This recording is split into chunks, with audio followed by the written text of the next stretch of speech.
গণভবন দখল করতে হবে, জনগণের গণভবন জনগণের কাছে ফিরিয়ে দিতে হবে ইনশাআল্লাহ। খুনি হাসিনার সাথে কোন সমঝোতা নাই, কোন বৈঠক নাই, শুধু পথ এবং মত একটাই, ওই বিজয় ব্যক্তিদের রাজপথ ছাড়বো না। আমরা যাবো ইনশাআল্লাহ। যতদিন পর্যন্ত শেখ হাসিনার পদত্যাগ না হবে ততদিন পর্যন্ত রাজপথ ছাড়বো না ইনশাআল্লাহ। আমি আর্মি থেকে বলতে চাই, পুলিশ থেকে বলতে চাই, জনগণের টাকায় বুলেট যেন জনগণের বুকে বিদ্ধ না হয়। কেউ ঘরে থাকবেন না, যদি মরার জন্য হই আমরা কেউ বলবো না, আর বাঁচার জন্য বিচ্ছিন্ন থাকি আমরা কেউ বাঁচতে পারবো না। এক দফা এক দাবি, এক দফা এক দাবি, এক দফা এক দাবি, এক দফা এক দাবি। আপনারা জানেন আমরা এখানে কেন অবস্থিত হয়েছি, কেন একত্রিত হয়েছি।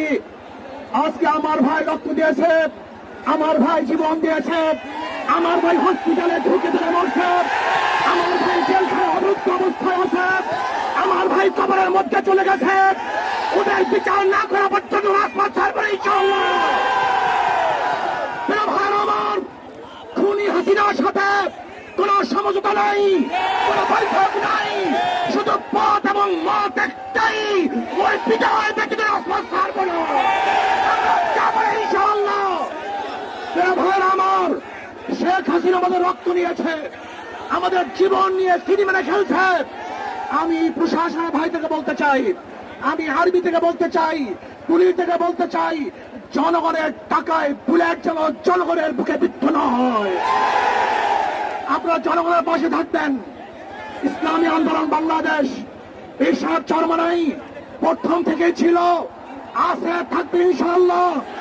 যতদিন পর্যন্ত শেখ হাসিনার পদত্যাগ না হবে ততদিন পর্যন্ত রাজপথ ছাড়বে না ইনশাআল্লাহ। যদি কেউ আমাদের মধ্যে শেখ হাসিনার সাথে হঠাৎ করার প্ল্যান করে, ষড়যন্ত্র করে, তাহলে আমরা তাদেরকে মীর জাফর হিসাবে ঘোষণা করছি। শেখ হাসিনার সাথে কোনো বৈঠক নেই, কোনো আলোচনা নেই, শুধু দাবি একটা, দাওয়া একটা, ওই গণভবন দখল করতে হবে, জনগণের গণভবন জনগণের কাছে ফিরিয়ে দিতে হবে ইনশাআল্লাহ। রাজি আছে ইনশাআল্লাহ। আমরা জীবন দেব, রক্ত দেব, রাজপথ ছাড়বো না। শেখ হাসিনা উৎখাত করেই ছাড়বে ইনশাআল্লাহ। এক দফা এক দাবি, শেখ হাসিনা কবে যাবি? এক দফা এক দাবি, শেখ হাসিনা কবে যাবি? শেখ হাসিনা এখন যাবি। এক দফা এক দাবি। ইনশাআল্লাহ আন্দোলন চলছে, চলবে, চলতে থাকবে। আগামীকাল গণমিছিলে সবাই অংশগ্রহণ করবেন, কেউ ঘরে থাকবেন না।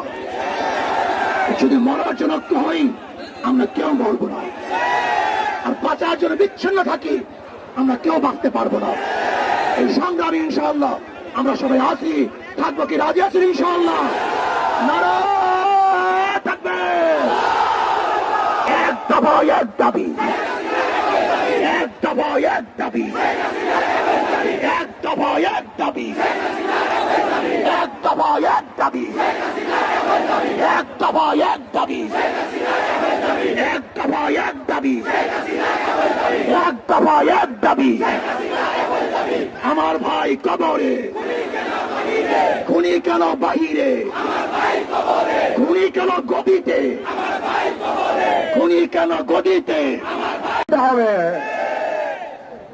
সংগ্রামী জনতা, সমাবেশের পর্যায়ে গুরুত্বপূর্ণ বক্তব্য রাখবেন জাতীয় উলামা মাশায়েখ আইম্মা পরিষদের সাধারণ সম্পাদক মুফতি রেজাউল করিম আবরার।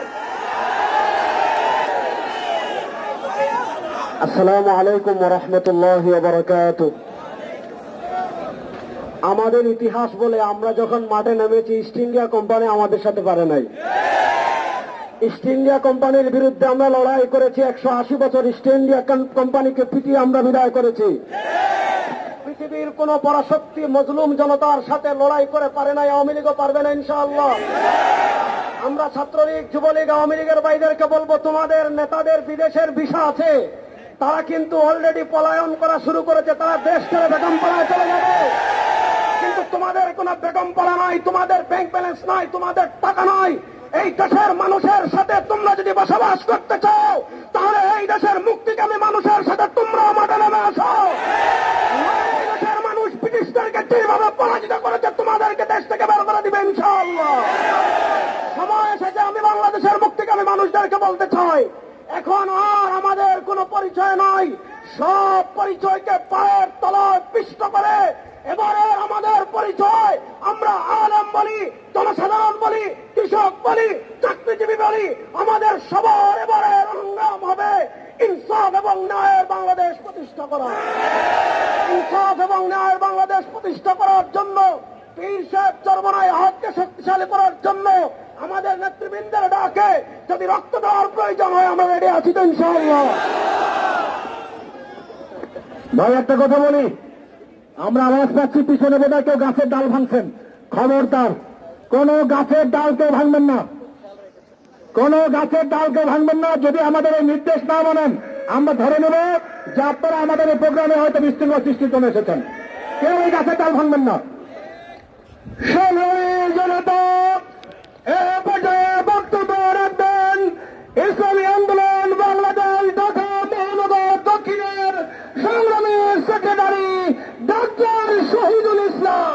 জানেন, এই আওয়ামী সরকার ক্ষমতায় অধিষ্ঠিত হওয়ার পর প্রথমে বাংলাদেশের মানুষের ভোটের অধিকার হরণ করেছে, অন্ন বস্ত্র বাসস্থান শিক্ষা চিকিৎসার অধিকার হরণ করেছে, মানুষের মৌলিক অধিকারকে তারা ভূলণ্ডিত করেছে। জনগণ তুষের আগুনের মতো জ্বলছিল। বৈষম্য বিরোধী ছাত্র আন্দোলনের মাধ্যমে এই তুষের আগুন ধাও ধাও করে জ্বলে উঠেছে, ঠিক কিনা? এই আগুন থামবে না। বাংলাদেশের টেকনাফ থেকে তেঁতুলিয়া এই আগুন দাও দাও করে জ্বলে উঠেছে, ঠিক কিনা? এই আগুনে হাজিরার বাস্তব জ্বলে পড়ে সরকার হয়ে যাবে, ঠিক কিনা? জনগণ রাজপথে নেমেছে, জনগণ ফিরে যাবে না। যত দেরি করবে হাসিনা তত মাসুল দিবে, ঠিক কিনা?